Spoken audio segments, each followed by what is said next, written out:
Bonjour à tout le monde, j'espère que vous allez bien. On se retrouve pour l'analyse et les théories de Vaiana 2.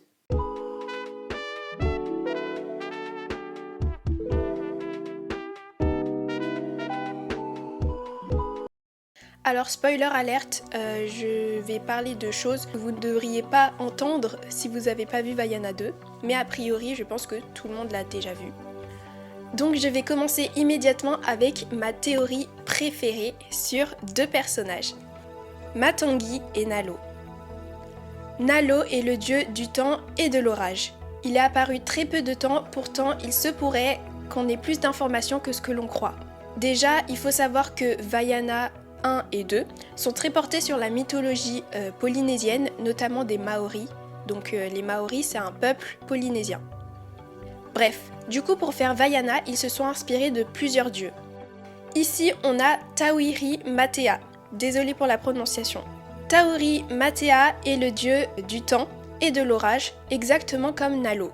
Donc bon, on ne connaît pas le passé de Nalo, donc je ne vais pas pouvoir comparer leurs histoires, leur passé.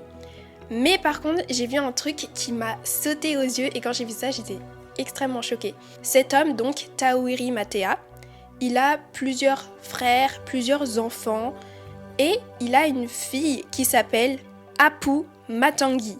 Exactement comme Matangi, la déesse, enfin la demi-déesse pardon, des chauves-souris. Moi j'aime beaucoup cette théorie que Nalo et Matangi en fait ils seraient père et fille.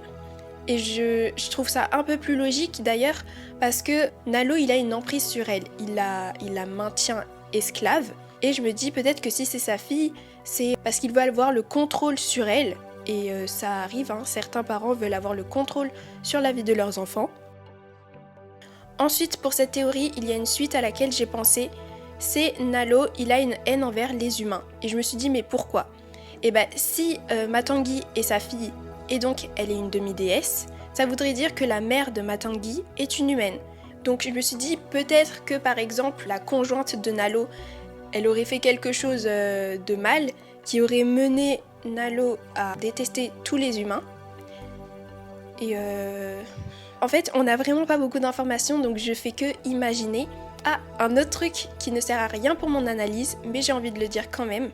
Matangi est inspiré de Leutongi, la demi-déesse des chauves-souris et de la fertilité. Et voilà. Ça n'apporte absolument rien, je sais, mais j'avais envie de le dire. Simea. Alors, pour cette théorie, il faut savoir que Vaiana 1 et Vaiana 2 ont 3 ans d'écart. Pas 3 ans et 1 mois, 3 ans et demi, non, 3 ans, c'est ce qu'ils ont dit. Et Simea, la petite sœur de Vaiana, elle a 3 ans et demi. Pas besoin de faire de grands calculs, pour moi la réponse serait que Simea aurait été adoptée. Donc elle serait pas la sœur biologique de Vaiana, mais ça l'empêche pas d'être sa sœur quand même. Je n'ai même pas besoin en fait de donner plus d'explications. Pour moi, c'est la seule chose plausible, à moins qu'il l'ait cachée dans un palmier dans Vaiana 1, je vois pas où elle pourrait être. Elle est apparue de nulle part en fait.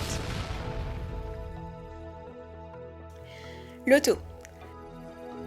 Alors, Loto, en regardant son apparence, il y a un truc qui m'avait choqué la première fois que j'ai vu Vaiana, j'étais en mode « Hey !» Mais ensuite j'ai oublié parce que le film m'a déconcentrée. Mais quand j'ai fait des recherches sur Vaiana, en fait je me suis dit « Attends, mais Loto elle a une mèche blonde !» Parce que oui, on va me dire « Oui mais écoute, ça peut être du colorant naturel, avec du curcuma, ou je sais pas moi, des peaux de banane. » Je sais pas, elle a fait quelque chose, sauf que cette coloration ne part pas à l'eau. Puisqu'on la voit plusieurs fois, elle est mouillée. Et pourtant, sa mèche, elle reste toujours blonde. Ça signifierait donc que cette mèche est génétique. Sauf que si c'est génétique, ça veut dire que elle a des parents, ou peut-être un parent, qui est blond. Du coup, je n'ai pas de théorie. Mais j'avais envie de le dire. En fait, vous savez pourquoi je n'ai pas de théorie ? Alors franchement, j'ai adoré Vaiana 2. Vaiana, c'est la quête d'un peuple, enfin rassembler des peuples. Ils acceptent déjà ces autres personnes alors qu'ils ne les connaissent pas. Enfin, en fait, ils s'en fichent de leur apparence, ils veulent juste agrandir leur communauté. Et ça, j'ai trouvé ça magnifique. Mais pour moi, dans Vaiana 2, on a survolé les personnages secondaires. Simea, on sait pas d'où elle sort. Nalo, On sait pas c'est quoi son business, on sait pas pourquoi il a une haine contre les humains. Alors je sais qu'on va le savoir dans Vaiana 3, mais pour moi, ça leur aurait pas fait de mal de, je sais pas, de développer un petit peu, un minimum. Donc c'est bien Vaiana, on voit un peu son évolution. Pour tout ce qu'il y a autour de Vaiana, pour moi, ils ont juste oublié où il y a une indifférence, ils se sont dit, bon allez, tant pis. Sauf que non, pour moi c'est important. Ou même pour Simea, enfin un minimum, à quel moment elle a 3 ans et demi? Enfin ça je comprends pas. J'ai plein de questions vraiment, mais je voulais partager ces quelques petites théories. Et maintenant passons à la partie papotons du sujet. Alors petit 1, je pense que Vaiana aurait dû mourir. Vous voyez, en fait elle a fait un rituel pour, il me semble, devenir taille. Enfin vous voyez, les explorateurs, bref. Et donc je pense que ce rituel a connecté Vaiana à tous les explorateurs et à tous ses ancêtres. C'est pas forcément habituel de voir plein d'ancêtres te ressusciter, donc pour moi ce serait en rapport avec ce rituel. Petit 2, la mère de Vaiana ne sert à rien.